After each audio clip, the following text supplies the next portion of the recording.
ये मंच पर बैठे हुए डीवाईएफआई की अखिल भारतीय general secretary comrade Himankan Raj Bhattacharya,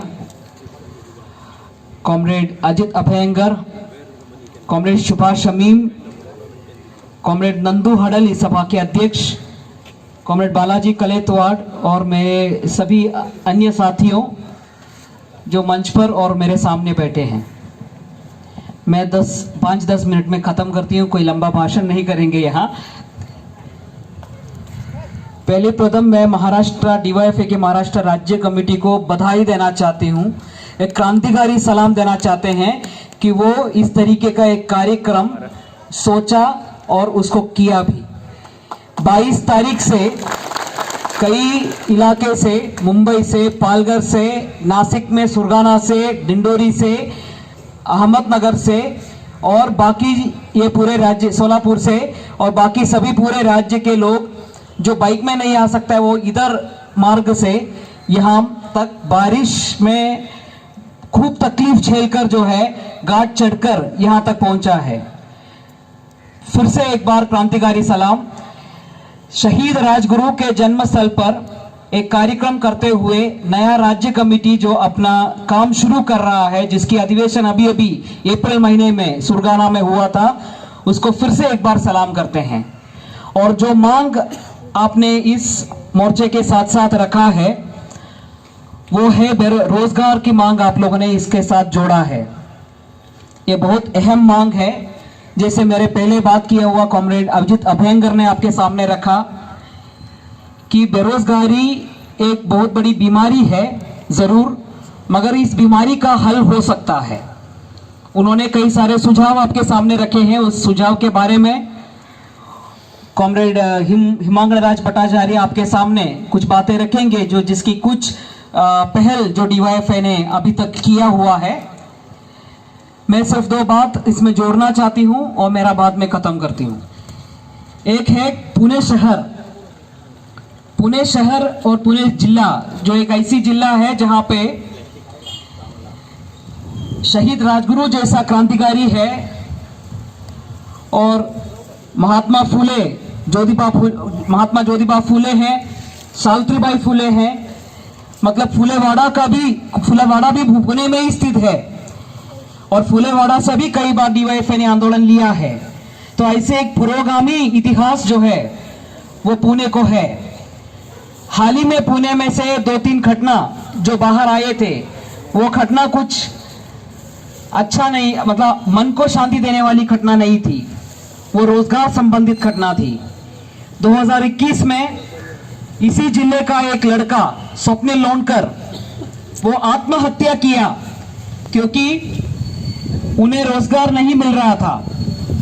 Maharashtra public service commission के, ये बहुत बड़ा चालू रखे ना, एमपीएससी के द्वारा नौकरी मिलने वाले थे, मगर इंटरव्यू न होने की वजह से पहले 10 के नंबर के अंदर आने के बावजूद वो लड़के को नौकरी नहीं मिला और घर की हालात बहुत खराब हो गए, तो उन्होंने दम तोड़कर आत्महत्या किया। यह घटना काफी नौजवान जो रोजगार के लिए रोजगार मांगते हुए पढ़ाई कर रहे हैं, उसके बीच में बहुत बुरी भावना जो है वो लेके गया। दूसरी घटना ऐसा हुआ जब एमपीएससी के द्वारा जो एग्जाम्स चल रहे हैं उसमें बहुत सारे खोटा निर्णय जो है वो जब सरकार लेने लगा, जब एग्जाम बंद कर रहा था, एग्जाम आगे लेके चल रहा था, उस वक्त भी यही पुणे के अंदर लड़के लोग जो है, बच्चे लोग जो है रास्ते में उतरे थे। कहना ये चाहते हैं दोस्तों कि महाराष्ट्र राज्य के अंदर भी जिस तरीके से केंद्र सरकार आपको रोजगार नहीं दे रहा है, आपके हाथ से रोजगार जिस तरीके से छीन रहा है, उसी तरह का भावना रखकर महाराष्ट्र राज्य सरकार भी काम कर रहे हैं। एमपीएससी द्वारा कोई रिक्रूटमेंट नहीं कर रहा है। भर्ती के लिए प्राइवेट एजेंसीज को उन्होंने लगाया है। प्राइवेट एजेंसी पैसा लेकर खोटी तरीके से रिक्रूटमेंट कर रहा है। तो इसलिए ये सभी चीजों को ध्यान में रखे डीवाईएफआई ने अभी जो अभियान शुरू किया है रोजगार मांगते हुए, सरकार को ये कह रहा है कि हमारे नौजवान बेरोजगार है, उन्हें रोजगार देना चाहिए। इसको ज्यादा व्याप्ति और ज्यादा ताकत देने की जरूरत है। सिर्फ बात बेरोजगारी की नहीं है, बात यह भी है कि जो रोजगार नौजवानों को है वो आपके आंदोलन, आप अभी मोर्चा चल के आ रहे थे, कुछ लोग नारा दे रहा था कि कॉन्ट्रैक्ट सिस्टम बंद होना चाहिए। कौन सा कॉन्ट्रैक्ट सिस्टम बंद होना है? खास करके रोजगार देने के लिए जो कॉन्ट्रैक्ट सिस्टम चालू है वो बंद होना चाहिए, ये मांग वो रख रहा था।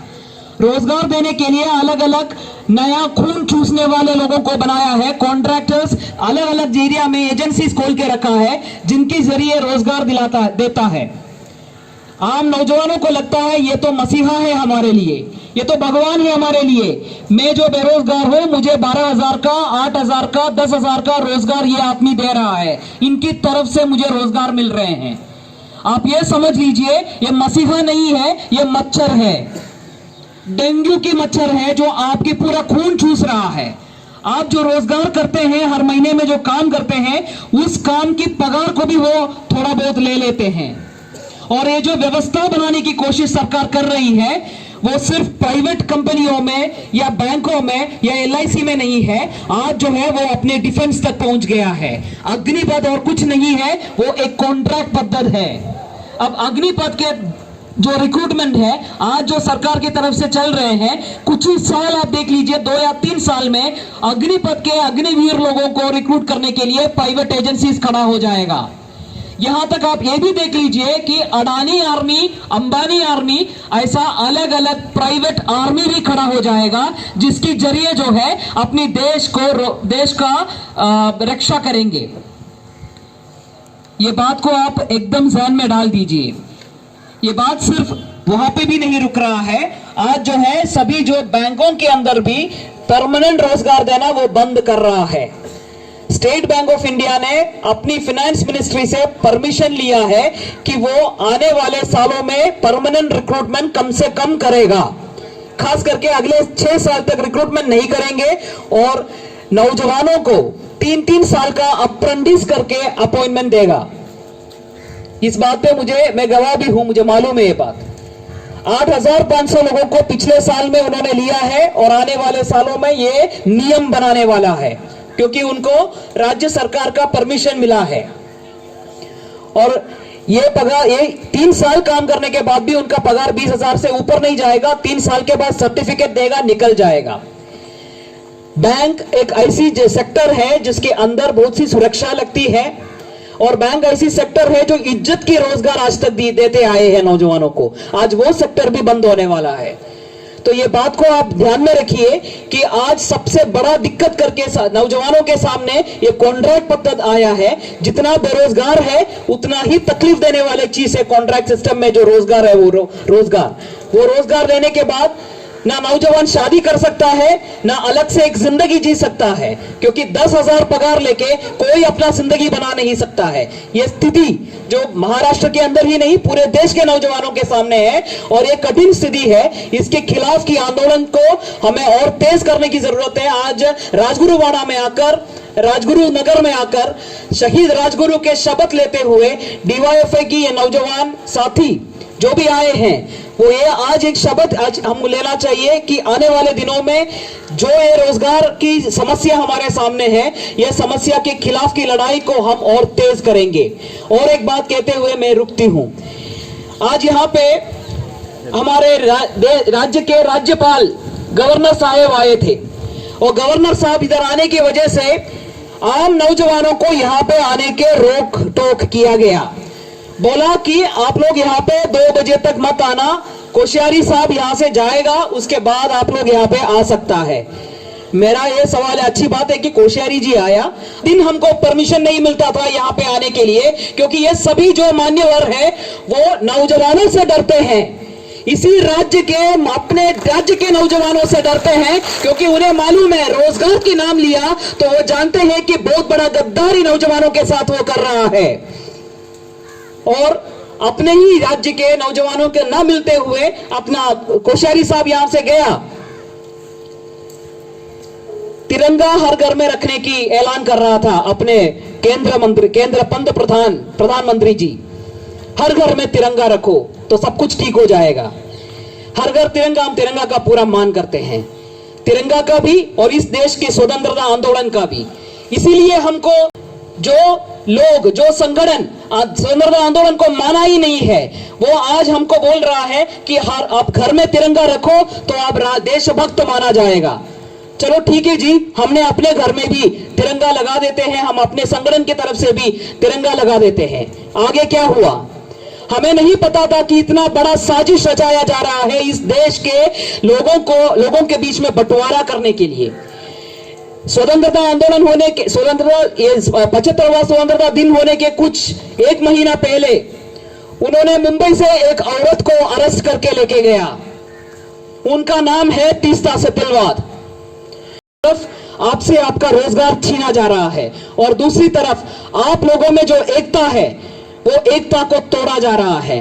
तो हमें दो तरीके का काम करना है, हमको दोनों पैर करके दौड़ने की जरूरत है, ठीक से दौड़ने की जरूरत है कि दोनों पैर को एक है कि रोजगार के लिए जो लड़ाई है वो कायम रखना है और दूसरी तरफ अपने को देश के अंदर की जो भ्रातृभाव है उसको कायम रखना है।